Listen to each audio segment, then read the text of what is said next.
Bapak Ibu sekalian dirahmati Allah Subhanahu wa taala. Maka Bapak Ibu sekalian, pada kesempatan sore kali ini saya ingin menyampaikan pada kita semua untuk mengingat ketika hidup, jalan tujuan kita adalah akhirat. Sebelum kita mampu sampai ke akhirat, kita transit di dalam alam kubur. Maka untuk menempuh alam kubur, kita dibutuhkan amal baik dari apa?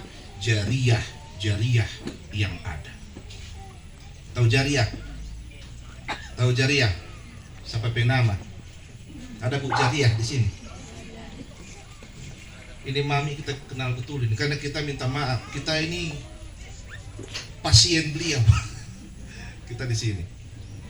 Saya paling sering bekam di sini karena alhamdulillah saya dapat manfaat dari itu. Dan mami itu subhanallah, itu saya punya, minta maaf, driver saya itu yang sebelumnya dengan yang ini, pokoknya kalau datang kamari kopi ada terus, lancar kopi. Bayangkan, jadi pas kita sampaikan tadi pak kita pe driver tadi datang takziah, kong doa akad, kiapa?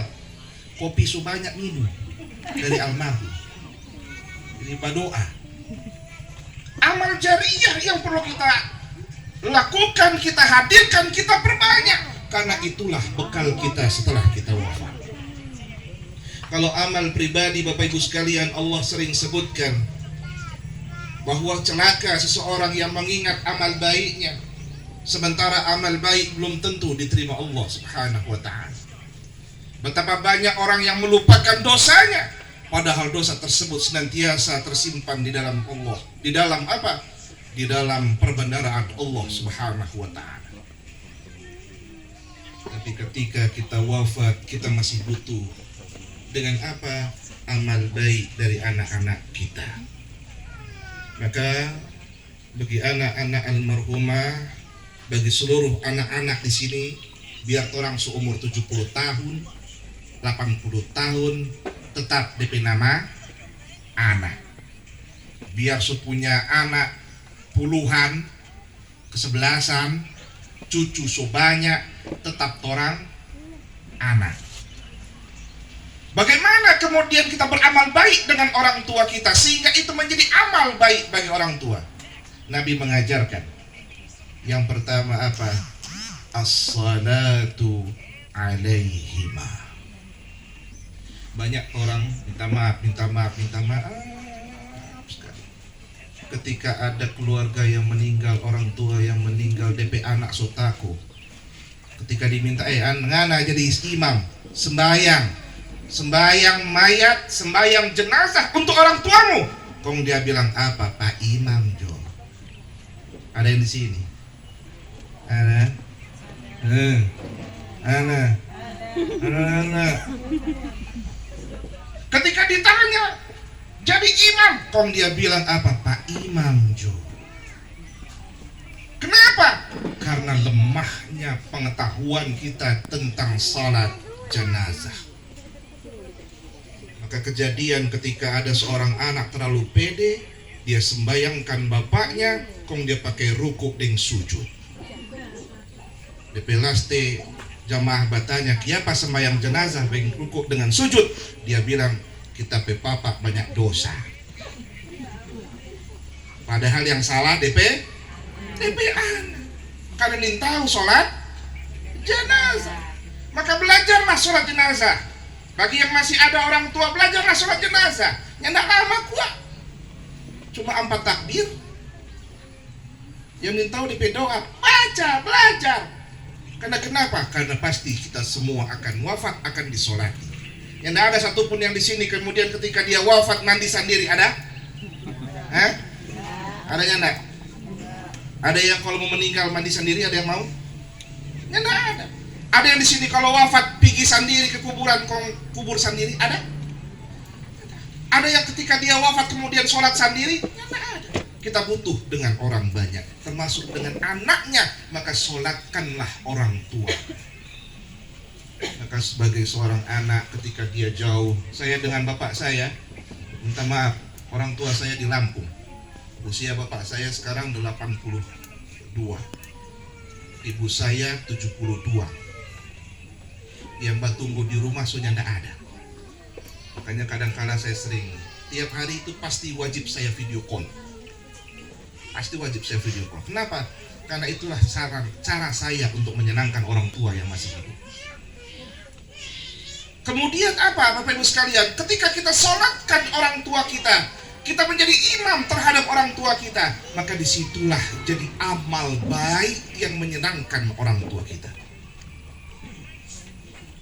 Maka meskipun jauh seperti saya dengan bapak saya, ibu saya jauh, beliau di Lampung sana, saya di sini, itu sudah diamanahkan sejak awal.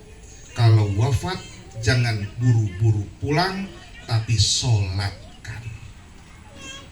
Kalau torang nyanda, minta maaf nih Bapak Ibu sekalian, saya beberapa tahun di sini, kadangkala yang banyak itu apa? Buru-buru pulang, lupa menyolatkan. Padahal belum tentu torang sampai melihat orang tua.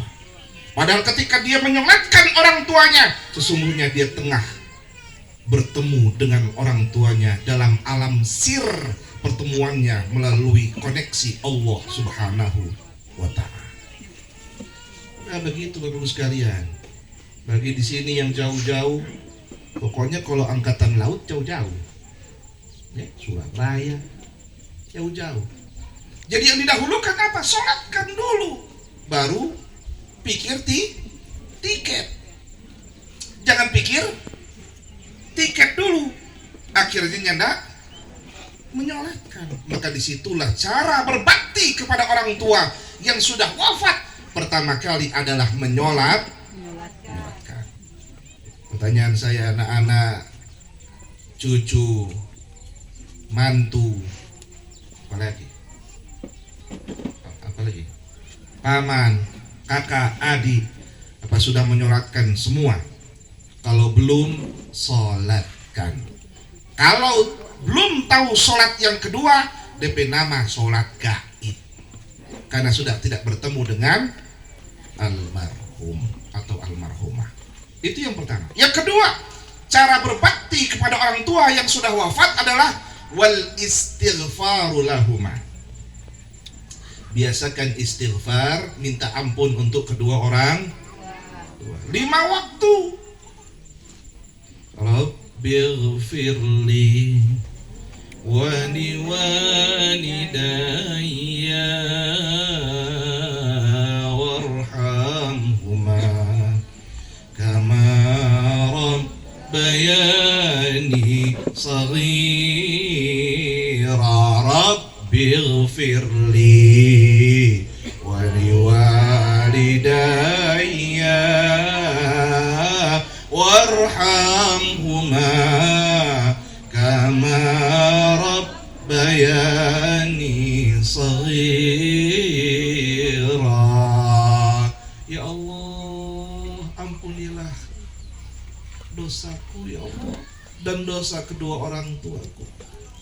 Sayangi kedua orang tuaku ya Allah sebagaimana mereka telah menyayangiku di waktu kecil. Itulah cara kita minta 5 waktu. Bahkan kalau ada tambahan dari 5 waktu, tambah doa selalu Rabbighfirli. Baik orang tua yang masih hidup maupun yang sudah wafat, terus doakan Rabbighfir. Jangan tunggu mati. Paham Bapak Ibu? Pak, paham? Jangan tunggu kapan berdoa Rabbighfirli? Tunggu mati. Jangan. Meskipun masih hidup, terus 5 waktu. Tambahan 5 waktu apa lagi? Ada qobliyah, ba'diyah, apa lagi? Tahajud, apa lagi? Hajat, apa lagi? Kalau mama-mama yang dia ingat cuma duha. Ya apa? Karena duha satu-satunya cara dapat doi. Cuma ingat duha. Sholat yang lain lupa. Doakanlah terus dengan Rabbighfirli, mintakan ampun untuk kedua orang tua. Maka Masya Allah, doa yang terbaik, yang tidak ada pembatas, antara dirinya dengan Allah adalah doa permohonan ampun untuk kedua orang tuanya. Saya waktu ceramah ini Pak Imam, ada yang tanya dengan saya, Ustaz, minta maaf, kita nyanda ada anak, minta maaf. Kong bagaimana kita muda Robil Firli wali walidayya, kita nyanda ada anak. Kita bilang bukan tidak ada anak, karena disitulah disebutkan bahwasanya yang doa tersambung adalah doa seorang anak, itu tidak menggunakan kata ibn, tapi menggunakan kata walad. Karena ibn itu sifatnya adalah darah tersambung, keturunan sambung, karena lahir dari rahim seorang ibu. Tapi walad adalah produksi dari dirinya, baik itu karena produksi amalnya maupun produksi dari ilmunya. Maka perbanyak anak bagi yang tidak punya anak ataupun yang punya sedikit anak. Yang diperbanyak apa? Anak, bukan perbanyak. Nah, bukan kita yang menjawab. Yang di paling banyak bagaimana cara perbanyak anak? Perbanyak istri, bukan. Cari anak-anak yang tidak mampu, sekolahkan mereka, kasih belajar untuk bisa menghafal Quran. Perbanyak anak-anak tersebut. Disitulah lisan-lisan mereka yang mendoakan ketika Rabbil Firli tersampailah untuk kedua orang tua, termasuk orang tua yang menghidupinya ketika ia kecil sampai besar, lewat harta amal kita maupun lewat ilmu kita. Ada di sini. Karena sekarang zamannya minta maaf, zaman apa nih, mau punya anak banyak. Kadang takut kalau punya anak banyak. Kalau zaman dulu lebih baik memperbanyak anak. Kalau boleh bikin kesebelasan, dia bikin kesebelasan. Tapi sekarang sedikit-sedikit.